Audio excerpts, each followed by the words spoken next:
Hi everyone. Okay, so I haven't done an update for a few days, largely because nothing has massively changed to discuss, but I appreciate that you guys, feel a bit out of the loop. Those of you, I know this is some going out to everybody. Some of you, it's not of interest to you, but for those of you who are friends of ours who maybe we're not speaking to all the time, or even some family members who want to know a little bit more about where things are at. That's what these updates are for. And as I've said before, they're also an update. They're also a vlog for the children when they're older of sort of how things happened. Okay, so we've had some good days of him being. It's very hard to sort of explain it because it's never who Ross is properly, but we've just had some moments of him, expressing his personality and, rolling his eyes at the right things and saying an odd word. We had his friends come round to the hospital the other day and we actually had a really good laugh. And it was nice because he was sort of joining in, and even though some of it was a little bit, not quite appropriate because it's not, his brain isn't working, it was nice. Like, he felt like I could tell he was enjoying it as well, so that was good. Yesterday we spoke to the doctors about where he's at in terms of treatment, the things that they're giving, not treatment, but the things that they're giving him. So they've reduced his steroids right down to 8 milligrams. He's having, I forget what it's called, like a diazepam type thing. And also over the last few days we've given him, he's had bits of morphine, so not a lot, it's not through a driver, it's not constant, but because he's experiencing some pain, and with brain cancer they don't always know, or brain tumours, they don't always know, they can't always vocalise or pinpoint where that pain is, so it's been obvious that he was experiencing some pain, but it was, if you ask him he'll say no, but yeah, he's crying out if he's moved, so they've given him a little bit, and he's been having this really bad cough, which would be normal for people who are lying down in sort of sedentary because of all the mucus and stuff building at the back of the throat. But it actually, today was the first day where I've just kind of went, I don't even think it's that, like it's been very dry and repetitive like for like an hour, 2 hours at a time.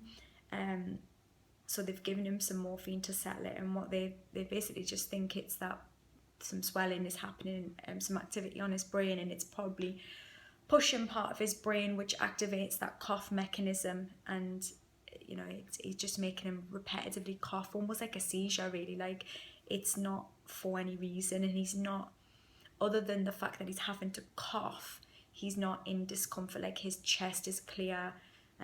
The nurses and doctors have checked him quite a few times, there's no wheezing or anything like that, then there's not even anything coming up, it's just a repetitive motion, but it's irritating him because it's going on so long, so they've given him some morphine to settle him, and then he's been asleep for a bit now, and it's good to see him settled is all I can really say. Like,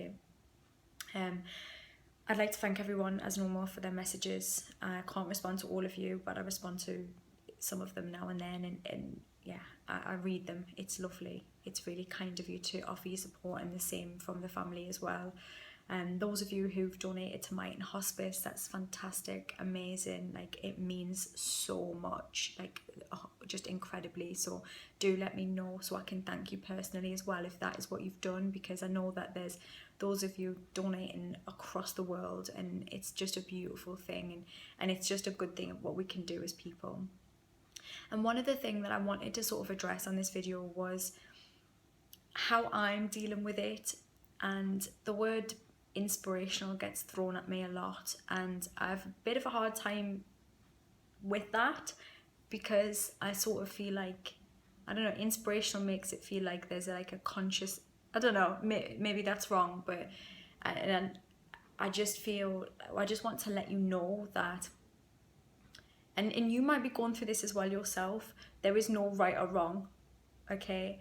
and how I feel right now might not be how I feel this afternoon. How I'm not stoic, I'm not cold, I feel pain. This is the hardest thing to go through.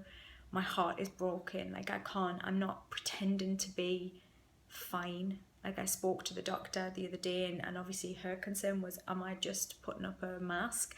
And I said, well, probably, yeah, a bit. I'm not pretending I'm fine. I cry. I don't cry sometimes. Sometimes my focus is writing, sometimes my focus is videos, whatever it is to get you through. And there really is no right or wrong. Somebody commented on this channel on one of my videos that it's distasteful that I do these videos. And it's a misjudged comment, and they're wrong, because everybody has to deal with things in the way they deal with it. I'm a talker, I'm a storyteller, and my way of processing my own thoughts is often with video. Whatever fucked up reason that is, that's what works for me. I've been an actress since I was 11 years old. Maybe it's to do with being in front of the camera being my sort of safe space. I don't know what the psychology behind it is, but for whatever reason, talking it through seems to help me more than other mediums, whatever it is. And I've also been doing some bits of work, and my work is mindset, and so it would seem crazy not to pursue that when it's all I'm working on right now. Like, I'm fully working on my mindset, and although I'm not working with people one-on-one, because that would be foolish and disrespectful to them, I've got online courses that I put together when I was at my very best, and all of the techniques in those courses are things that I'm using now, right now, to get me through all of this. And actually, my online academy, the Boss Knit Academy, which I'll link below, we've relaunched it today, and there was no big launch or pomp and ceremony, because I just thought people kept asking me about it, and I just thought, you know what, there's no right time to open the doors and allow people to buy that again, allow people to be part of the Boss Knit community, which is an amazing, supportive community. People are clearly watching what I do and how I'm dealing with it, and want to know how they can deal with things in their lives in the same way, and I get that. And so it would be ridiculous of me to sit here and go, well, I'll wait till everything's died down and then no, because if you guys need that now, then you can have it. The link's below. There's a pay in full payment plan, whatever. If you need some help on how to bounce back, or you want to understand how I deal with things, it's the stuff that I've learned. It's all about mindset, and that's what we put into the Boss Knit Academy. And again, people might find it strange that I'm doing that kind of thing, but that works for me, and it would seem ridiculous to me to avoid that when it's completely entwined in why I am how I am right now, if that makes any sense whatsoever. Anyway, my point was that, yeah, I am not fine, but I will be okay, and that's as much as I can say. I don't necessarily feel the need to cry all the time. I don't, but that's not saying that I don't cry. And I'm just preparing myself in the best way that I can for something that I will never, ever be prepared for. Yeah, those of you that are going to Mighton Hospice on Sunday, there's a fete. So if you are local, bring your cash and come over and spend your money and support in whatever way you can. And if you can't be there, then just go onto my Twitter at Holly Matthews and retweet my Mighton Hospice fete tweet, or on Facebook as well. And yeah, thanks guys, thanks for listening, and hope you're all okay. Peace.